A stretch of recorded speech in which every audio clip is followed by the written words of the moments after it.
Kazakhstan's last tigers disappeared decades ago. Now they're coming back. Kazakhstan's Balkhash State Nature Reserve is a different place now than it was a decade ago. The Delta ecosystem, which occupies around 4,151 square kilometers, 1,603 square miles, across the country's Almaty and Balkhash region, was devoid of large mammals, and its scrub, marshland, and woodland were degraded.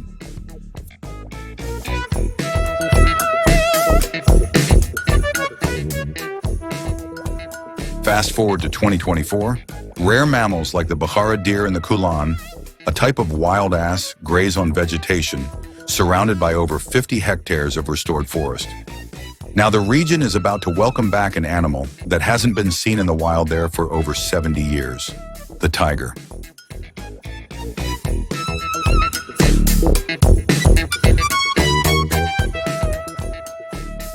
The apex predators once roamed across Central Asia, part of their historic range, an area that once extended from Turkey in the west to the Korean Peninsula in the east, and from the northern Siberian territories of Russia to the equatorial tropical islands of Indonesia. Tigers now occupy less than 7% of the range they used to, and in Kazakhstan, systematic hunting and a reduction of tiger prey saw the big cats declared extinct in the Caspian region in the 1950s. In September, 2 captive Amur tigers were translocated from Stichting Leeuw, a big cat sanctuary in the Netherlands, and are now settling into a semi-natural 3-hectare enclosure within the reserve, with the hope that their offspring will be among the first wild tigers in the country in decades.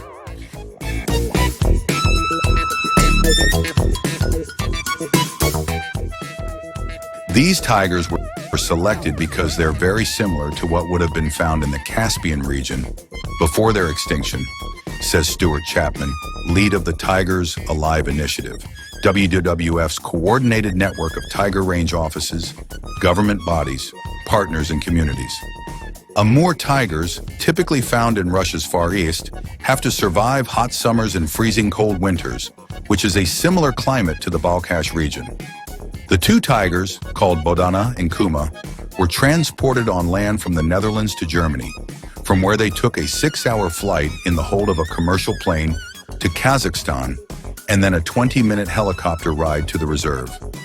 Chapman describes the event as a landmark moment for conservation and says it gives hope to the future of tigers, not just in the region, but globally.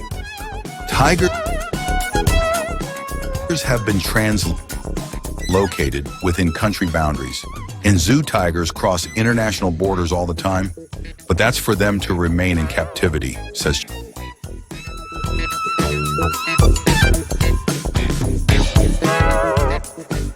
Chapman. This is the first time that tigers have crossed international borders to reintroduce them into the wild. This is where the magic happens.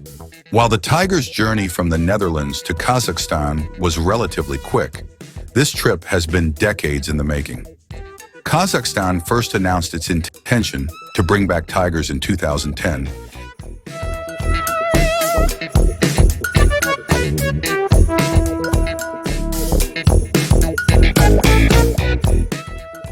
And the government established the Balkhash State Nature Reserve back in 2018 when it began rewilding efforts in earnest.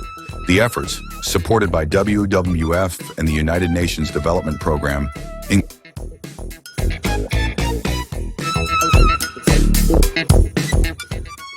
included large release programs of tiger prey, such as the endangered Bukhara deer and kulan, some of which hadn't been seen in the region in a century.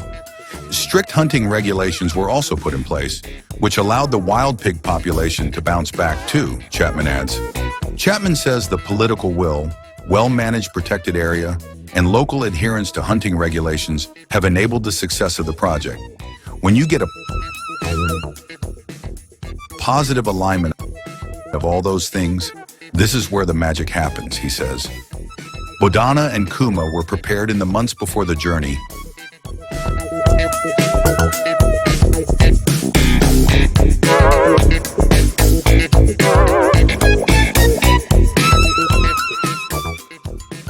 including getting used to their transport crate and learning to hunt within their enclosure to ready them for the semi-wild environment of the reserve. The tigers remained in a quarantine enclosure for the first 30 days to allow for veterinary checks. And earlier this month, Bodana and Kuma were released into the semi-wild area together, where conservationists hope they will breed. Any cubs produced will stay with the mother.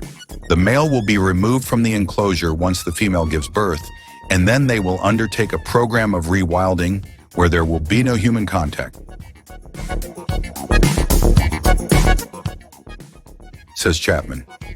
In the wild, cubs typically leave their mother after 2 years, but Chapman says they have estimated a slightly longer time frame, as the animals may need longer to adapt to their environment. When the cubs are released into the wider reserve, they'll be radio-collared and monitored continuously by researchers.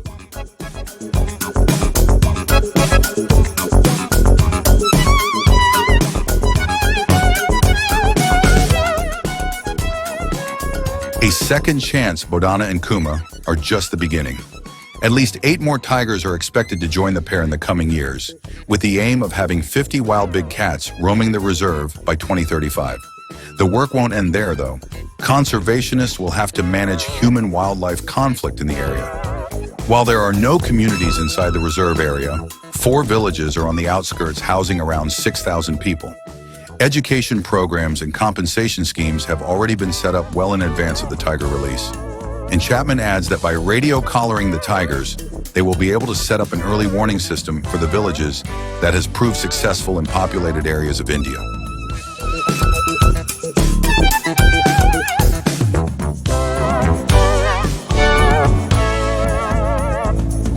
While the overall global tiger population increased from around 3,200 in 2010 to an estimated 5,573 in 2023, not all conservation efforts in the past few decades have been equal.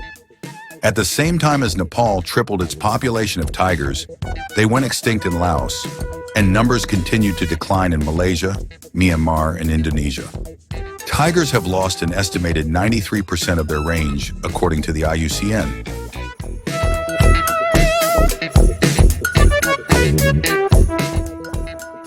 And while some populations are strong, fragmentation of habitats and protected areas is still a threat to the species. But the concerted and successful rewilding efforts in Kazakhstan give Chapman hope that this could be the first of many reintroduction initiatives. It's not often, in conservation terms, the wildlife gets a second chance, he says, adding, bringing back tigers to Kazakhstan is so significant in conservation terms. I have to pinch myself that this is happening.